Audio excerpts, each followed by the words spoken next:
এই যুব সমাজের কি ভয়ঙ্কর পরিস্থিতি, তাই আজকে বাদ যাবে না কোনো প্রতিবন্ধিতায়। আপনারা দয়া করে কেউ হাহা রিঅ্যাক্ট দিবেন না।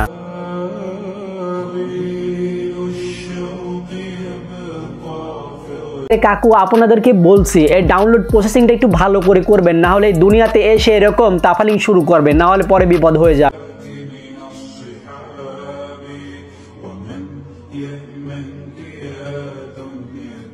আর তোদের বলি ভাই, তোরা তো সড়ক দুর্ঘটনায় হয়েছিস না স্যার, এইভাবে মসজিদে গিয়ে তোরা তাফালিং করতে পারিস যেখানে আল্লাহর ঘর, সবাই নামাজ পড়ে, কথাই বলা নিষেধ, তোরা এইভাবে পাগলা চোদা মতো তাফালিং করিস।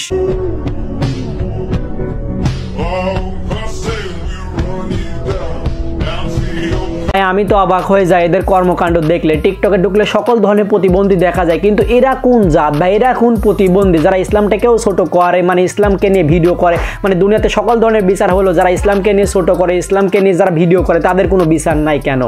আমি কিছুতেই মেনে নিতে পারবো না। হোয়াটসঅ্যাপ বাজান, আসসালামু আলাইকুম, দিস ইজ জামিল। তোমাদের দেখাবো যুব সমাজের কি ভয়ঙ্কর পরিস্থিতি। মসজিদে গিয়েও টিকটক ভিডিও করে, মানে শয়তান তো রোজার মাসে বন্ধ থাকে, কিন্তু এইসব শয়তান মানে কই থেকে আসে আল্লাহ ভালো জানে। তা যারা ঘেউ ঘেউ বাদ দিয়ে ভিডিও শুরু করছে, বাতি যায় তখন লাগা।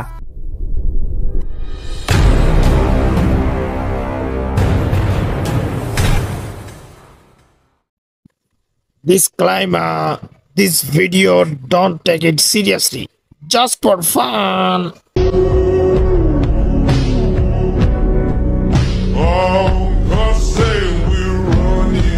মসজিদ হলো আল্লাহর ঘর, সেখানে গিয়ে নামাজ পড়ে মানুষ। আর তোরা তো ভাই ওইখানে গিয়ে টিকটক ভিডিও বানাইস, তোরা তো ভাই আল্লাহর উপর দিয়ে তাফালিং শুরু করছিস। কি শুরু করছিস তোরা ভাই? তোরা কি মরবি না, বেঁচে থাকবি? এখনো সময় আছে, ভালো হয়ে যা।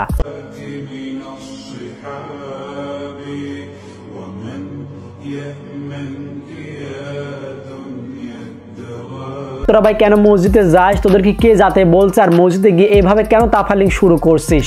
যেসব এলাকাতে বা মসজিদে এরকম টিকটক ভিডিও বানায় আর বাকি পোলাপান কি ওরা কি মরে গেছে নাকি ভাই? তোরা কি কিছু করতে পারিস না? তাই এই বাঙ্গির বাচ্চা, মোয়ালুর বাচ্চা, চিংড়ির বাচ্চা, তোদেরকেই বলছি এখনো সময় আছে, ভালো হয়ে যা।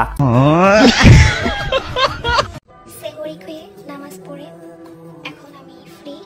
5:19 বাজে, 5:20 বাজে এখন। তো তোমাদের ভাইয়াকে এখন আমি সেহরি খাওয়ার জন্য ডাকবো। এই আফামনি অভিনয়টা অনেক ভালো করে। আফামনিকে হলিউড বলিউডে চান্স পাওয়ার কথা, কিন্তু চান্স পাচ্ছে না একটা মাত্র কারণ আফামনি মিথ্যা কথা একটু বেশি বলে। কারণ 5:20 বাজে, এখন তো ফজরের আজান দিবে। ভাইয়াকে এখন আমি সেহরি খাওয়ার জন্য ডাকবো। ধর ভাতই খাবো না। এরা হলো ডিজিটাল স্মার্ট টিকটকার, যারা শুদ্ধ উচ্চারণ করতে পারেন না তারা আফামনির কাছে প্রাইভেট করতে পারেন, কারণ আফামনি অনেক শুদ্ধ উচ্চারণ করতে পারে। বলেন কি? তোমার সেহরি খাওয়ার সময় হয়েছে, ওঠো ওঠো ওঠো, সেহরি খাওয়ার সময় হয়েছে। খাইলে খাও, না খাইলে না খাও, আমি হুতি যাবো। আফামনি আপনি খায়া দায়া মুইতা শুয়ে পড়েন, খাইলে খাবে, না খাইলে না খাবে, দরকার হলে অ্যালার্ম দিয়ে রাখবে। আর এগুলা দেখলে তো ভাই আমাদের রাগ ধরে, কারণ আমাদের তো বউ নাই যে এরকম ন্যাকা মুলুল তো পুতো দেখবো আমরা। আমি কিছুতেই মেনে নিতে পারবো না। I love you too. রমজানের দিন এইগুলো কিরে ভাই? তোদের এই লুতু পুতু ভালোবাসা দেখে আমার তো মনে হয় নিজের বিছে নিজে টিপ দিয়ে মরে যায়। তুমি ওঠো না, সেহরি খাবো না?